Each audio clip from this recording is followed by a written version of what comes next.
The Judicial Department. The judicial power of the Commonwealth is vested in the Court of Justice, composed of the Supreme Court, Court of Appeals, Circuit Courts, and District Courts. The court is a unified judicial system for operation and administration. The General Assembly retains its impeachment powers, from Section 109. The Supreme Court, composed of the Chief Justice of the Commonwealth and 6 associate justices, has appellate jurisdiction only. It hears cases at its discretion, except that appeals from judgments imposing sentences of death, life imprisonment, or imprisonment for 20 years or more are taken directly to the Supreme Court. A majority of justices constitutes a quorum. If 2 or more justices decline to sit to hear a case, the governor shall appoint justices to constitute a full court to hear the case. The existing Court of Appeals districts became the Supreme Court districts, and there is 1 justice from each district. These districts are subject to redistricting by the General Assembly. The justices elect one of their number to serve as Chief Justice for a term of 4 years. The Chief Justice is the executive head of the Court of Justice, from Section 110. The Court of Appeals consists of 14 judges, 2 from each Supreme Court district. The General Assembly may change the number of judges upon certification of necessity by the Supreme Court. The Court of Appeals has appellate jurisdiction only. The judges elect one of their number to serve as Chief Judge for a term of 4 years and who serves as administrative head of this court. The Court of Appeals divides itself into panels of not fewer than 3 judges. A panel may decide a cause by the vote of the majority and may sit anywhere within the state, from Section 111. Circuit Court is held in each county. Circuit judges are elected from judicial circuits, which may be rearranged, increased, or reduced by the General Assembly. The number of judges may also be increased or decreased by the General Assembly. Changes in circuits or number of judges may be made only upon certification of necessity by the Supreme Court. The Circuit Court has original jurisdiction of all causes not vested in some other court and appellate jurisdiction as may be provided by law. In a judicial circuit with 1 judge, that judge is the Chief Judge. In multi-judge circuits, the judges choose a Chief Judge for a 2-year term who serves as the administrative head of the Circuit Court, in Section 112. In 2002, Section 112 was amended to permit the Supreme Court to designate 1 or more divisions of Circuit Court within a judicial circuit as Family Court Division. A Circuit Court Division so designated retains the general jurisdiction of the Circuit Court and shall have additional jurisdiction as may be provided by the General Assembly. District Court is held in each county. District judges are elected from judicial districts that are set by the General Assembly. The number of judges was initially determined by the General Assembly. However, additional district judges may be created by the General Assembly only upon certificate of necessity from the Supreme Court. The Chief Judge is chosen in the same manner as the Chief Circuit Judge and is the administrative head of the District Court. In any county where there is no district judge, the Chief Judge shall appoint a trial commissioner. Other trial commissioners may be appointed where needed. They perform such duties as the Supreme Court prescribes. The District Court is a court of limited jurisdiction and exercises original jurisdiction as provided by the General Assembly from Section 112. Clerks of the courts are Supreme Court Clerk, appointed by that body, Clerk of the Court of Appeals, appointed by that body, and Circuit Court Clerks, elected in each county, who also serve as clerks of the District Courts from Section 114. Comparison of prior constitutions. Prior to 1776, a military organization maintained civil order in Kentucky in those cases where differences were not settled privately. In 1776, Kentucky became a county of Virginia, and a limited system of local courts was established for trials. Appeals had to be taken to the Virginia Court of Appeals. In 1792, Kentucky became a state, and its first constitution, ratified in that year, vested judicial power in a court of appeals and such inferior courts as the General Assembly might establish, thus following the language of the U.S. Constitution. The Court of Appeals had original and final jurisdiction in all other matters.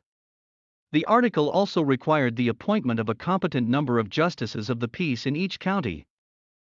The second constitution, ratified in 1799, removed the original jurisdiction of the Court of Appeals in matters relating to title to land. It provided that the number of justices of the peace be regulated by law. It also permitted each court to appoint a clerk. Again, it followed the federal language as to court organization. Both of these earlier constitutions provided for executive appointment and life tenure for judges. In 1822, the Court of Appeals affirmed a circuit court decision declaring unconstitutional an act of the General Assembly. This action conformed to the doctrine of judicial review of legislation established by the Supreme Court of the United States in Marbury v. Madison. Many legislators disagreed with this doctrine. In 1824, the General Assembly passed an act purporting to abolish the constitutional old court and substitute a legislative new court. The governor appointed judges to the new court. The old court refused to recognize the new court, and for 2 years they both held sessions. In 1826, the General Assembly abolished the new court. The citizens remained dissatisfied with the system of appointing, for life, judges who had the power to decide that a legislative measure was unconstitutional. This dissatisfaction was a primary reason for calling the Constitutional Convention of 1850. The third constitution again used the federal language and further provided for 4 Court of Appeals judges to be elected for terms of 8 years from districts to be prescribed by the General Assembly. Also, the General Assembly was given the power to reduce the number of judges to 3. The governor had the power to fill vacancies. Residency, citizenship, and age requirements were set out, and judges were required to have practiced law for 8 years. The Court of Appeals was to sit at the Capitol, but the General Assembly could direct that the sessions be held elsewhere. The article also required the election of a clerk of the Court of Appeals, and set forth eligibility requirements and method of filling a vacancy in office.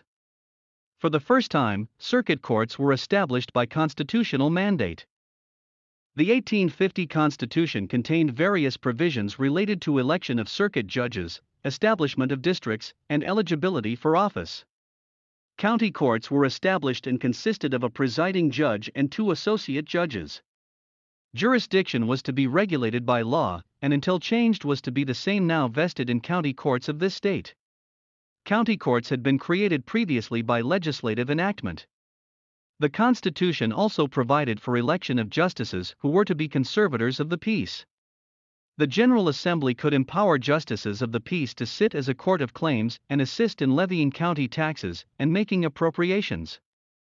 Municipalities were given the power to establish courts.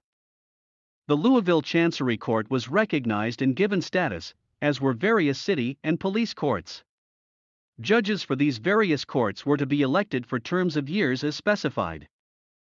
The Fourth Constitution, adopted in 1891, departed from the federal language and vested the judicial power of the Commonwealth and the Senate when sitting as a court of impeachment and one Supreme Court, to be styled the Court of Appeals, and the courts established by this Constitution. The Court of Appeals was given appellate jurisdiction and power to exercise general control of inferior jurisdictions. The number of Court of Appeals judges to be elected was to be not less than 5 or more than 7. Provision was made for an elected clerk. Circuit court jurisdiction and the number of judges and districts remained a matter to be determined by the General Assembly. Quarterly courts were established in each county, with the county judge presiding in jurisdiction determined by the General Assembly. Likewise, the county court was established with exactly the same jurisdictional provisions as quarterly court. Justices' courts, one for each justice of the peace in each county, were established, and the right to establish police courts was given to municipalities. The greatest difference between the 1891 Constitution and the earlier versions was the provision that only the courts established by the 1891 Constitution were to be recognized. Prior to that time, the General Assembly had the power to create such other courts as it deemed necessary. This limitation virtually choked the appellate level of jurisprudence in Kentucky, while a hodgepodge of trial courts proliferated below the circuit court level. The 1975 amendment to the 1891 Constitution overhauled the judicial system by providing 2 appellate-level and 2 trial-level courts. Except for the Supreme Court, these courts may be changed in size and in jurisdiction to meet the needs of the people. This flexibility is one of the most important changes made by the amendment. Another important change was the unification of the courts into one integrated system, administered in a uniform manner by the Chief Justice of the Supreme Court. The results have been a more balanced caseload, optimum use of judges in districts where caseloads are greatest, and an even flow of cases from trial to appellate level. Uniformity of rules, forms, filing fees, fine schedules, and accounting methods should result in the judicial ideal, equal justice for all citizens. Other significant developments. The General Assembly abolished commercial bail bonding in 1976 and replaced the system with a pretrial system operated under the jurisdiction of the Court of Justice by the Administrative Office of the Courts. In this system, there are pretrial release officers available to each district court and circuit court who visit jails and make pretrial release investigations and recommendations to judges assigned to hear pretrial release matters. The defendant may be required to post bail, but the deposit is given to the state and not to a commercial bondsman. Or the defendant may be released on his or her own recognizance or other form of security. Or the defendant may be retained in jail. A uniform schedule of bail for minor offenses has been issued by the Supreme Court. Kentucky was the first state to abolish commercial bail bonding. The General Assembly has funded bonding and construction funding for courthouse renovation and courthouse construction, resulting in new court facilities in many counties. The Administrative Office of the Courts has developed a law-related education program to be utilized in the school system to explain the court system and legal basics to students. A more recent development has been the creation of family courts in which domestic relations cases are heard by selected district judges, meeting the constitutional criteria for a circuit judge and circuit judges. In counties where the family court is in effect, domestic relations cases, whether in the district court or circuit court, are combined, and the same judge disposes of all issues in the matter in order to avoid disparate treatment of the case. Follow-up and additional proceedings in the matter are normally handled by the same judge who handled the matter initially. A family court constitutional amendment was proposed by the General Assembly and approved by the voters in 2002. Thank you for viewing this history of the Kentucky Constitution. For more information, please see the following references. Citizen's Guide to the Kentucky Constitution by the Legislative Research Commission, available online. Or the book, The Kentucky State Constitution, by Robert M. Ireland, Oxford University Press.